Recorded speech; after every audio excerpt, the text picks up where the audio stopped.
El documento que vamos a revisar el día de hoy es el relacionado, bueno, o mejor dicho, el titulado Estrategia Nacional de Educación Inclusiva. Este documento tuvo algunas modificaciones respecto a su antecedente. Uno de los antecedentes, si ustedes recordarán, es la Estrategia de Equidad e Inclusión, que todavía estaba enmarcado en el programa de aprendizajes clave que inició en el 2017. En este caso, la Estrategia Nacional de Educación Inclusiva es un documento muy relevante, sobre todo para las escuelas, para la función directiva y también de supervisión, pero más todavía para quienes van a hacer examen para dirección. En ese sentido, es importante mencionar que si bien seguimos hablando de inclusión, de estrategias, como el documento lo dice, de esta estrategia, también es importante mencionarles que ya este documento, entre el contenido, trae algunos planteamientos que están enmarcados en la nueva escuela mexicana. Por tanto, es importante poner atención en esas especificaciones o en esas modificaciones que tiene a partir precisamente de los principios legales, filosóficos y éticos que hemos analizado en el marco de la nueva escuela mexicana. ¿De acuerdo? De entrada, tendríamos que diferenciar entre algunos puntos a qué nos referimos con inclusión y a qué se refiere este asunto de educación inclusiva. Para empezar, tendremos que analizar cuál es el objetivo de este documento, del contenido que tiene. De entrada, pues está dirigido al sistema educativo nacional y hace un análisis respecto a cómo ha ido evolucionando desde la fundación de la Secretaría de Educación Pública, cómo es que este sistema educativo se ha caracterizado por ser excluyente, desde el origen y de manera estructural. Entonces, a partir de este documento, además de que se hace esa crítica, se hacen algunos planteamientos donde ya se habla de barreras para el aprendizaje y la participación, considerando que las necesidades educativas especiales ya son términos que están desfasados.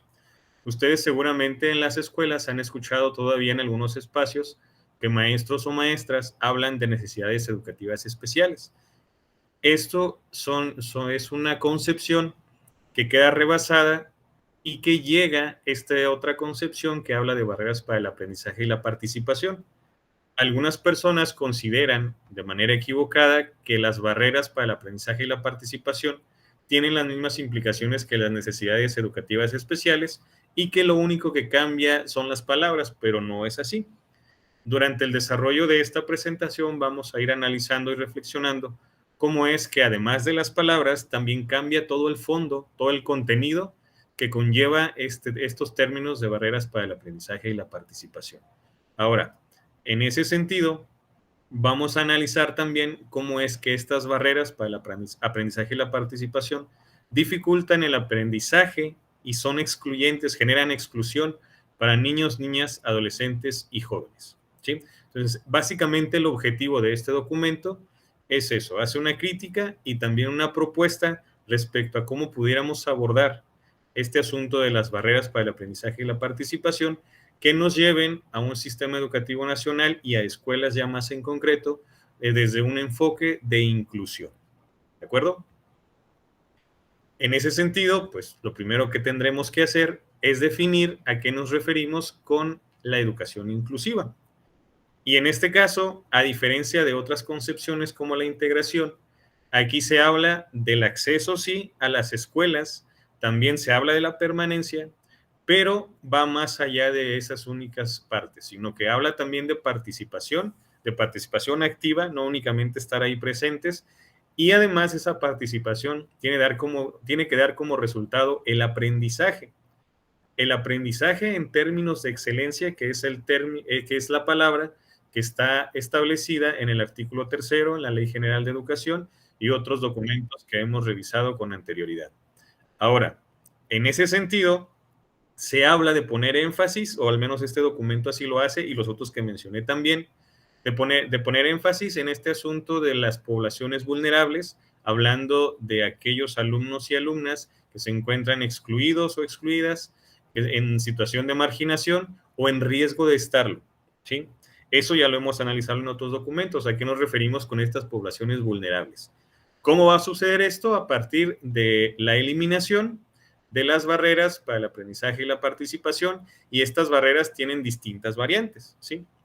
Una de las concepciones que debemos de tener bien presentes es que a partir de este documento se nos invita o nos quieren llevar precisamente a modificar las estructuras mentales a estos asuntos que implicaban únicamente la presencia de niños, niñas, adolescentes y jóvenes en las escuelas, y que con eso era suficiente porque además desde esa concepción se les estaba haciendo un favor para estar dentro de las escuelas. Entonces, desde este enfoque de la educación inclusiva, enmarcado en la nueva escuela mexicana, se habla de que la educación es su derecho, pero no únicamente estar presente, sino además de aprender, y más allá de ese aprendizaje, que tiene que haber una educación de excelencia, en los términos que ya analizamos cuando revisábamos el artículo tercero. Ahora, todo esto que les acabo de mencionar dentro del documento se sustenta a partir de la equidad, la justicia, la igualdad y la interdependencia. Desde luego, aquí hablamos de una educación inclusiva en términos escolares, porque el examen que vamos a presentar es precisamente para ser directores, directoras, supervisores o supervisoras. Y nuestro ámbito directo de injerencia, pues, es precisamente las escuelas. Sin embargo, la idea de la nueva escuela mexicana es que esta educación trascienda los muros, y es por ello que debe haber una correlación y una vinculación con las comunidades en las que se encuentran las escuelas, asumiéndose como parte de estas comunidades, y que además lo que se busca es la conformación de una sociedad que valore la diversidad.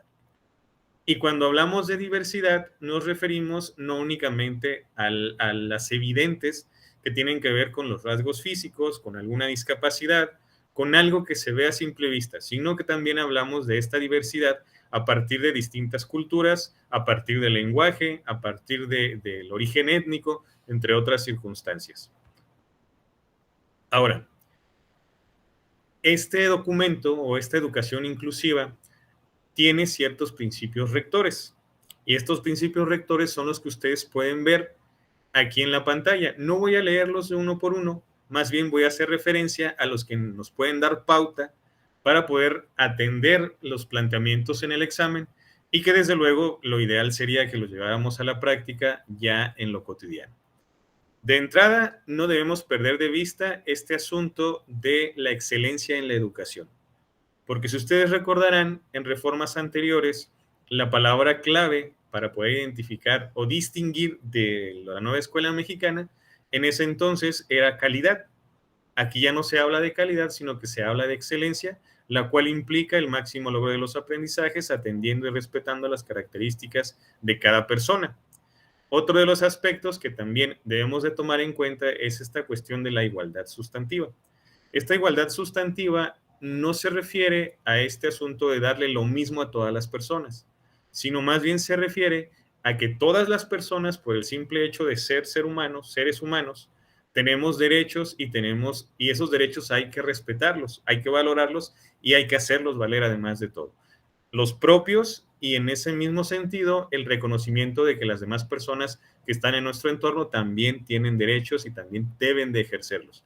Y en ese sentido, pues nosotros como maestros, maestras, ustedes como futuros directores o directoras, supervisores, supervisoras, deben de vigilar y de verificar a partir de los mecanismos que ustedes tendrán a su alcance, que estos derechos de niños, niñas, adolescentes y jóvenes sean atendidos, sean valorados y que además que se ejerzan, ¿sí? El principal en este caso, como estamos hablando de educación, pues es precisamente el derecho a la educación, pero también a la protección y todos esos que ya hemos analizado. Ahora, en ese mismo sentido, otro de los aspectos que también me voy a detener un poco es en el interés superior de niños, niñas y adolescentes, que este es un asunto que debemos privilegiar, insisto, para contestar los reactivos del examen, desde luego, pero que también tendríamos que hacerlo al momento de desarrollar nuestra práctica cotidiana. Sobre todo ustedes como directores o directoras de una escuela, porque todo lo que pase dentro de la escuela es su responsabilidad. Y aquí, como igual que en las leyes, no aplica este asunto de que omitimos una ley por desconocimiento y que entonces ya no hay sanción. Por el contrario, se pueden cometer algunos delitos, se puede incurrir en algunos de ellos o en algunas faltas precisamente por omisión o por negligencia. Y parte de esa negligencia tiene que ver con el desconocimiento de los lineamientos, de las reglas y normas que rigen nuestro actuar como directores y directoras. Igual aplica para supervisión, pero en este caso es más directamente con los directores o directoras de escuela. Y volviendo a lo del interés superior de la niñez, de niñas, niños y adolescentes, aquí, por ejemplo, pudiéramos hablar de que un docente o una escuela en general no está preparada para recibir o atender, o al menos en el discurso así se dice, para atender a niños y niñas con alguna característica específica, congénita, o bueno, ahorita vamos a revisar todo ese asunto, pero, y entonces en eso se escuda la escuela y dicen, es que no tenemos equipo de USAID, entonces no podemos atender a las poblaciones vulnerables porque nosotros como maestros y maestras, como escuela, no tenemos la infraestructura, no tenemos la preparación profesional, no tenemos las capacidades para hacerlo. Pero entonces ahí estaríamos vulnerando, o ustedes estarían vulnerando como directores o directoras, el interés superior de la niñez, porque por encima de todos los derechos que tienen como docentes, como directivos, está precisamente los derechos de niñas, niños y adolescentes, y en este caso es el derecho a recibir una educación de excelencia. Y en esa excelencia, primero está el acceso, y también aunado a ello está el hecho de que maestros y maestras y la escuela en general debe estar preparadas, todas las escuelas, precisamente para atender a cualquier alumno o alumna indistintamente de sus características. Entonces, si en una de las preguntas del examen le viene ahí una de las opciones de respuesta donde diga el director le dice a la madre o padre o responsable de familia que vaya a una escuela donde tienen unidad USAER, pues desde ahí la respuesta es incorrecta porque entonces estaríamos vulnerando el derecho a la educación, ¿sí? Y ante todo, cualquier derecho laboral o cualquier derecho que tengan maestros y maestras, desde el punto de vista de la docencia o de la dirección, siempre va a estar por encima el derecho de niñas, niños y adolescentes, en este caso la educación, puede ser a la protección, a una vivienda, todos esos derechos que ya conocemos, que revisamos en la Ley General de Derechos de Niñas, Niños y Adolescentes, todos esos están por encima de los derechos laborales que tengan maestros y maestras. Y eso aplica en esta cuestión de la inclusión, pero también aplica en lo que vimos en el Acuerdo 96 que hablaba de los permisos para maestros y maestras. ¿De acuerdo? Ahora, otro de los asuntos, y ya para terminar con esta diapositiva que voy a retomar en este asunto, en esta parte, habla de la interseccionalidad, ¿sí? La interseccionalidad es un asunto que de origen viene de la palabra precisamente intersección. La intersección quiere decir el encuentro o el punto donde se encuentran dos líneas, al menos en términos matemáticos eso es. En la cuestión de la educación inclusiva, la interseccionalidad se refiere a cómo ciertas características de vulnerabilidad se encuentran para propiciar a lo mejor que alumnos o alumnas no tengan un ingreso a la escuela. Por ejemplo, si tenemos que un alumno de origen étnico rarámuri, digámoslo así, se le está negando el acceso porque no habla castellano, porque no habla español y no hay nadie en la escuela que pueda atenderlo, entonces ahí hablamos de una exclusión en razón de su origen étnico y de su lenguaje. Pero si a eso le agregamos que en lugar de niño sea niña, entonces ahí hablaríamos de que está siendo excluido, en este caso excluida, en razón de su origen étnico, en razón de su género y en razón de la lengua que habla, ¿sí? Esas tres cosas se juntan para que la niña en este caso esté siendo excluida de la escuela y se le esté negando el derecho a la educación, ¿sí? La interseccionalidad se refiere a eso, cómo ciertas características de vulnerabilidad se intersectan, precisamente se juntan en una persona para que sea excluida por distintas razones. Básicamente se refiere a eso. Ahora, para seguir, vamos a hablar de lo que hace referencia a los ajustes razonables. Y aquí me gustaría plantearles una situación que se presenta mucho en las escuelas, ¿sí? Quienes están trabajando ahorita en una escuela primaria, en un preescolar o en una secundaria, y que van a ser directores o directoras, les va a tocar revisar planeaciones. Y en algunas de esas planeaciones se toman a los ajustes razonables como si fueran sustituciones de las adecuaciones curriculares, ¿sí? Y no es así. Las adecuaciones curriculares tenían como origen el precepto de que los alumnos o alumnas eran diferentes. Por ejemplo, quienes tenían la característica del trastorno de espectro autista o síndrome de Down o hiperactividad. Entonces, las adecuaciones curriculares consistían en hacer actividades específicas para ellos y ellas para que las hicieran al margen de lo que hacía el resto del grupo, ¿sí? Eso eran las adecuaciones curriculares. En el caso de los ajustes razonables, aquí viene en el texto, pues pueden revisarlo, son ciertas modificaciones que se realizan cuando es absolutamente necesario y que estas adecuaciones o modificaciones no deben de imponer una carga excesiva para el alumno o la alumna, ¿sí? En este caso, lo que se busca es que a partir de estos ajustes razonables, el estudiante o la estudiante pueda trabajar en conjunto con todo el grupo abordando el mismo aprendizaje, ¿sí? Ahora, en ese mismo sentido, los alumnos o alumnas que cuenten con alguna discapacidad, pues entonces con este ajuste razonable ya pudiéramos hablar de que puedan estar en situación de incluirse, ¿sí? Ahora, también esto les debe dar un goce de los derechos humanos, de los que ya les comentaba, que gozamos por el simple hecho de ser personas, ¿sí? Ahora, estos ajustes razonables tienen que ver con el tiempo, por ejemplo. Les voy a plantear una situación, un ejemplo. Algún alumno o alumna que tenga hiperactividad, y perdón que me refiera nada más a estas características, pero casi siempre son las más visibles, ¿sí?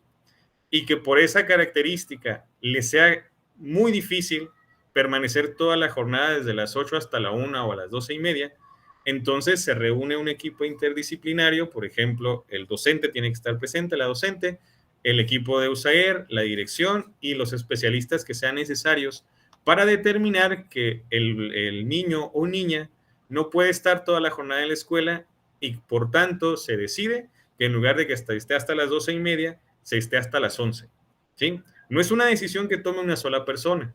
Y con esto no se está hablando de negar el derecho de educación, sino que es todo un proceso que se lleva a cabo para poder llegar a esta determinación. Eso nada más por poner un ejemplo de un ajuste razonable. Y entonces con esto hablamos de toda la diferencia que existe en torno a los ajustes razonables y las adecuaciones curriculares. No es lo mismo, no es que nada más cambien las palabras, sino que es todo un cambio de fondo y no nada más de forma.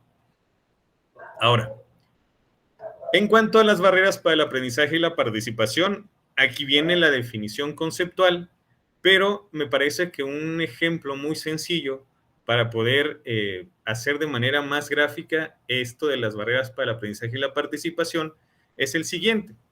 Las necesidades educativas especiales asociaban, o más, mejor dicho, planteaban o plantean que el problema estaba o está en el niño o niña. Es decir, si el niño o niña es diferente, él es el del problema, ella es el del problema, la del problema. Las barreras para el aprendizaje y la participación dan un giro completo a esta situación, asumiendo y estableciendo que las barreras para el aprendizaje y la participación están en el entorno. Les voy a poner un ejemplo. Si hay un alumno o alumna con una condición motriz, motora, que le impida caminar y que use silla de ruedas, y resulta que en la escuela hay puros escalones o puras pendientes muy pronunciadas, entonces la barrera para el aprendizaje y la participación es la escuela, la infraestructura de la escuela. ¿Por qué? Porque la escuela debe estar diseñada y adaptada desde el principio para atender a cualquier alumno o alumna indistintamente de su condición física, de su condición neurológica y demás, ¿sale?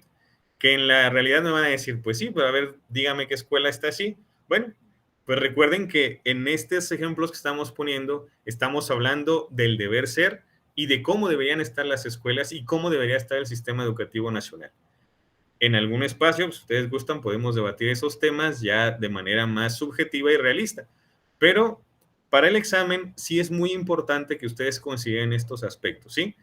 Que no, que retomen tal cual viene del documento y que así debería de ser.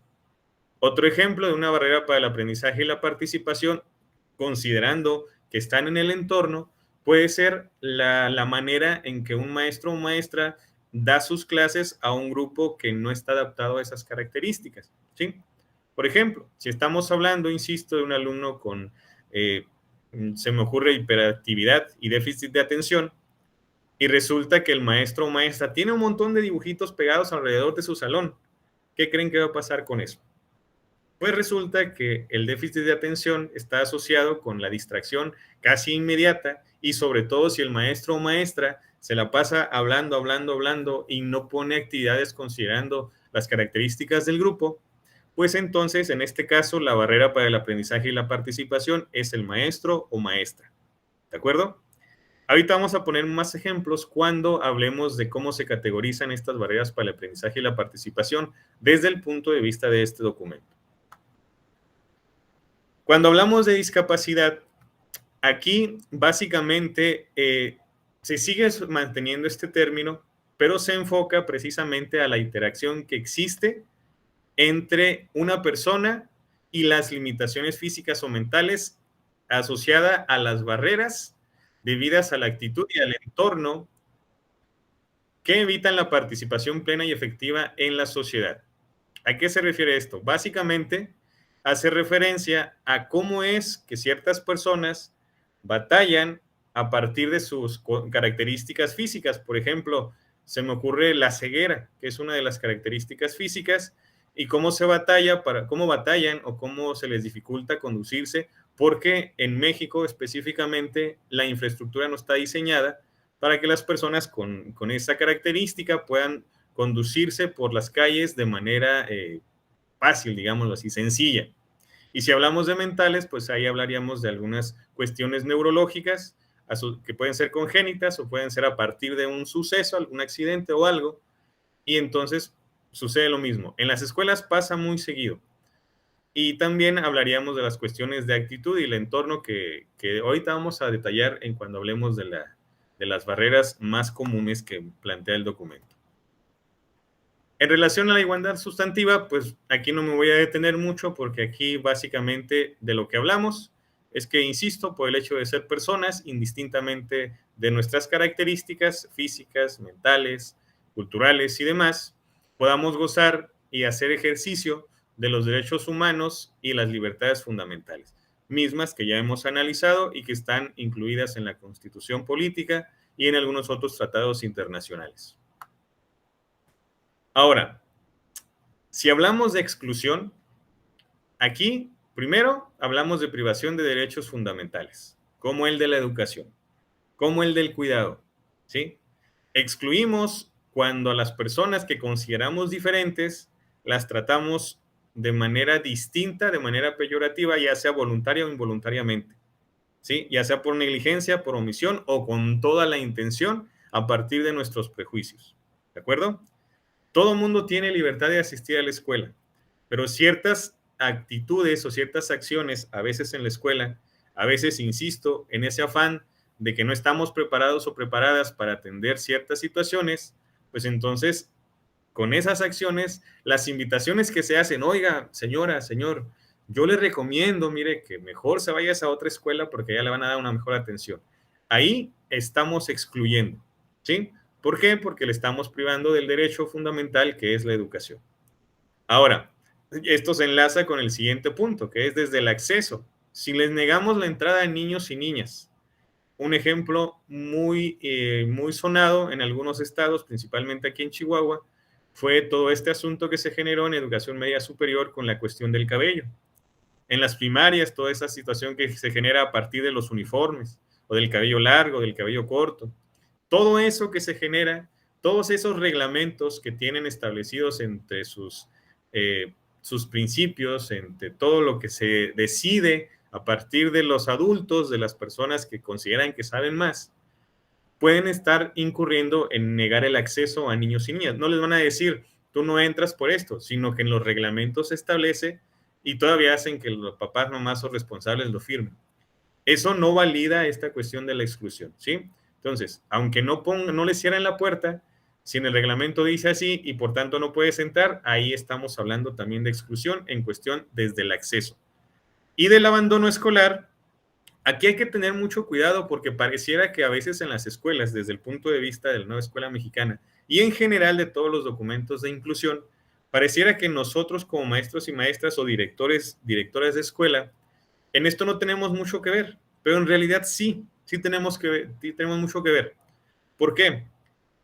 Porque si en mis clases o la escuela solicita una aportación voluntaria o los materiales que se piden son excesivos, entonces, aunque yo no le diga al alumno, no vengas, con esas acciones de manera indirecta estoy propiciando que no vaya.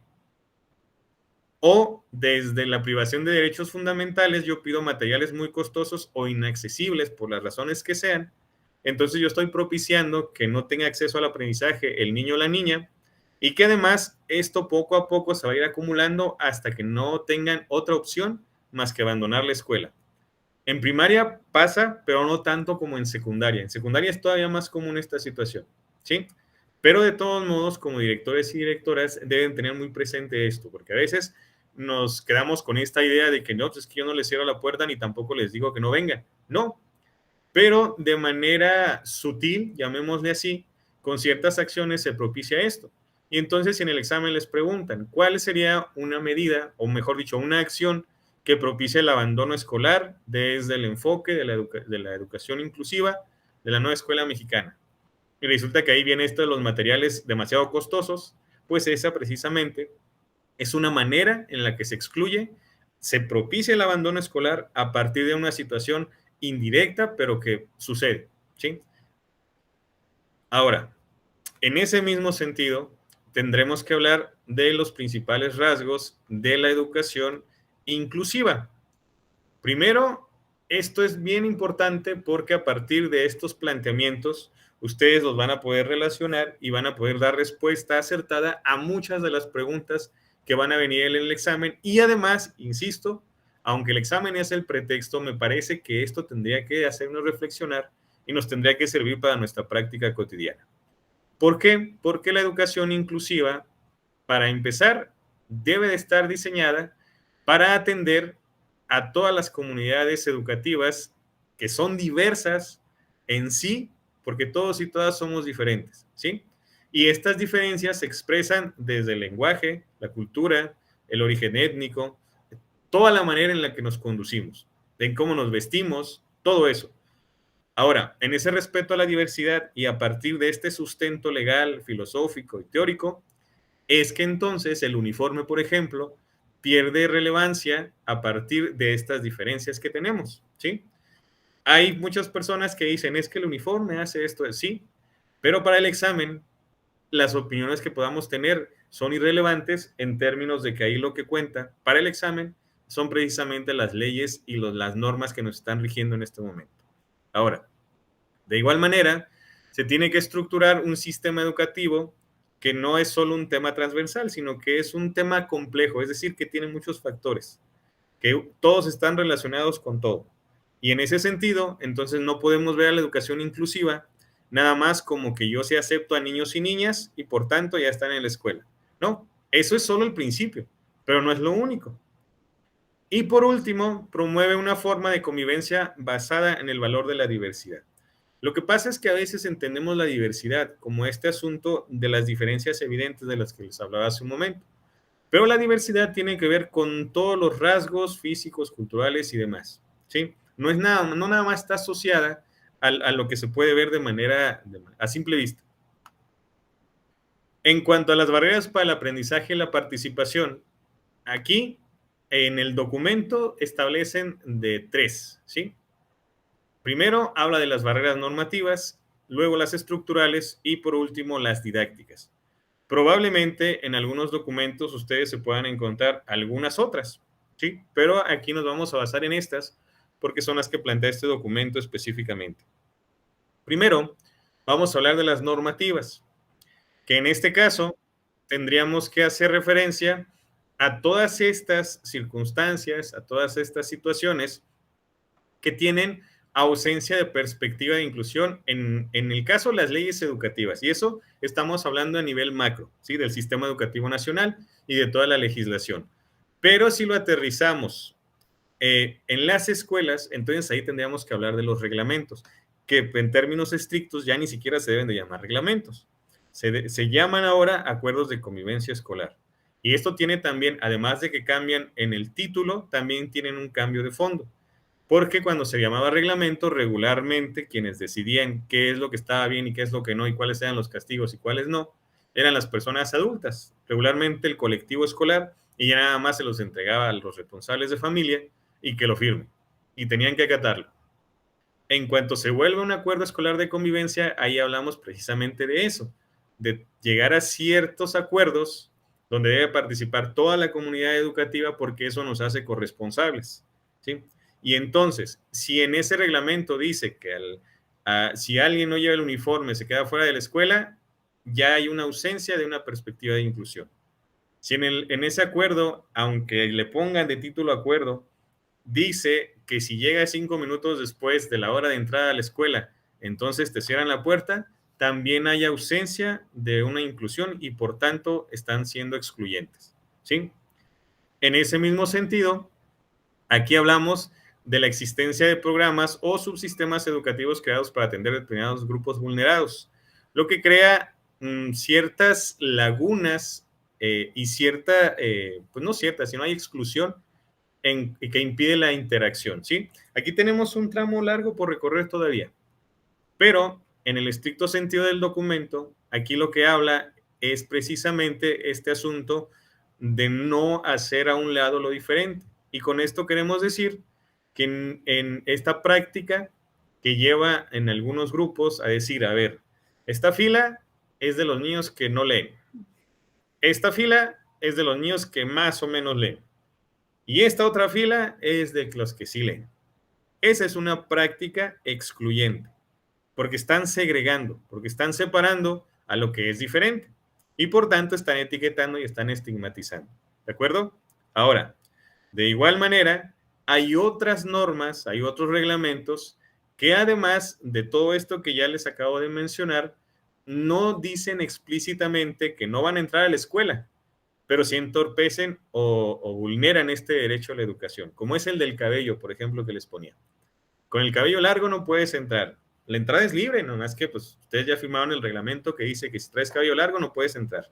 O que no vas a entrar porque te portaste mal y no vas a poder tener clases hasta que no venga tu mamá o tu papá. Esa también es una práctica excluyente. ¿De acuerdo? Ok. En cuanto a las barreras didácticas, y aquí seguramente vamos a romper muchos corazoncitos porque entiendo que estamos construidos y construidas desde una perspectiva excluyente porque así fuimos educados y educadas. Ahora, en esta perspectiva de la educación inclusiva desde el punto de vista de la nueva escuela mexicana, estas barreras didácticas tienen que ver precisamente estas estrategias de enseñanza que no consideran la diversidad. Es decir, que no atienden las características del grupo completo, no nada más de unos. El ejemplo clásico que siempre ponemos, bueno, si resulta que todos o la mayoría de mis alumnos y alumnas, su canal de aprendizaje, por citar lo más común, es el kinestésico, y yo siempre me la paso hable y hable y hable y hable, entonces no estoy atendiendo esa diversidad y me estoy convirtiendo en una barrera para el aprendizaje y la participación, una barrera didáctica, ¿sí? Y esto está relacionado con el siguiente que habla de las prácticas pedagógicas no incluyentes, ¿sí? Ahora, de igual manera, el uso de los recursos y materiales didácticos que en muchos casos son iguales para todo mundo, pues no siempre están adecuados para todas las personas. Y entonces ustedes van a decir, ¿y yo como director cómo me aseguro de eso? Como directora. Bueno, pues su función precisamente es estar al tanto de las prácticas educativas de docentes que están en la escuela que ustedes atienden. ¿Cómo lo pueden hacer? Pues recuerden que una de sus funciones principales es la revisión de la planeación escolar, de la planeación de aula, y además también está entre sus funciones el acudir a los salones para realizar observaciones de clase, con la intención de verificar y vigilar que se esté impartiendo una educación de excelencia y que además estas prácticas docentes no sean excluyentes. Y en esa observación ustedes se podrán dar cuenta como directores o directoras si se están usando los materiales didácticos adecuados o si es lo mismo para todos o si nada más es saquen la guía y contesten, ¿sí? Por eso es que tiene relación con su función como directores y directoras. De igual manera, enlazándolo con el último punto, pues ahí hablamos de las planeaciones, ¿sí?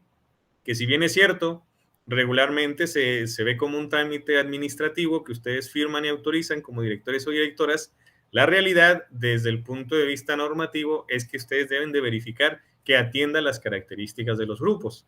Y ustedes van a decir, bueno, es que es bien difícil que como director y directora, pues tengo muchas cosas que hacer. Probablemente, seguramente así es, pero desde el punto de vista legal, normativo, ese es o ese va a ser su trabajo como directores o directoras. En el caso de las barreras estructurales, aquí si bien como directores o directoras no van a tener tanta injerencia, pero es importante que las conozcan, ¿sí? Porque aquí vamos a hablar de las barreras estructurales, se refiere a que son sistémicas en términos de que es algo más amplio, ¿sí? Por ejemplo, las políticas educativas, que si bien podemos participar en consultas y todo eso para definirlas y demás, pues no es algo que dependa directamente de las escuelas y tampoco de ustedes como directores y directoras. Tampoco, al menos hasta lo que está vigente ahorita, ustedes como directores y directoras no van a tener acceso directo al diseño de currículums que sean heterogéneos o que estén diseñados para eso. ¿Sí? Y hasta ahorita, de lo que está vigente, yo creo que ningún programa de estudio tiene esa característica, al menos no en educación básica. Y luego hablamos de una exclusión o discriminación social que, pues bueno, insisto, estas son cuestiones que arrastramos culturalmente porque así nos educaron, porque así estamos construidos y construidas desde hace años y nuestros antepasados también así estuvieron. Pero a final de cuentas es algo que ustedes deben de tener presente al menos para identificar en qué consiste esta discriminación social, ¿sí? Por ejemplo, si hablamos de la sociedad y las exclusiones por razón cultural u origen étnico, podemos hablar de todas las personas que se encuentran en las calles, que son de la Sierra Tarahumara, que son de origen rarámuri, y que culturalmente ya en muchos de los casos se tiene insertado esta información de que, bueno, pues ya sabemos que ahí están y lo normalizamos, ¿sí? O sea, pues ahí están y eso es normal porque así siempre ha sido. A eso se refiere este asunto de la exclusión o discriminación social y cultural que ya está normalizada, quedamos por hecho, como que ya está ahí. Y por último, pues bueno, las razones de proximidad escolar, pues eso, insisto, tampoco depende de ustedes, porque es una situación sistémica, es una situación que es a nivel social, económico y otras tantas circunstancias. En este caso, pues bueno, las dimensiones de una educación inclusiva, pues son las prácticas inclusivas, que en la escuela, pues son este asunto del diseño de la planeación, que sea heterogéneo, que atienda las características del grupo, indistintamente de cuáles sean estas. De igual manera, pues las políticas inclusivas, que esto en cuestión de políticas a nivel macro, a nivel gubernamental, pues no insisto, no depende tanto de nosotros, y las culturas inclusivas, que esas son las que se van a ir construyendo a partir de las prácticas inclusivas, precisamente. Ahora, dentro de las acciones de una educación inclusiva, aquí está este asunto del diseño universal para el aprendizaje, que no es un asunto sencillo de abordar, pero que a final de cuentas, desde el punto de vista normativo del documento que estamos analizando, es a lo que aspiramos.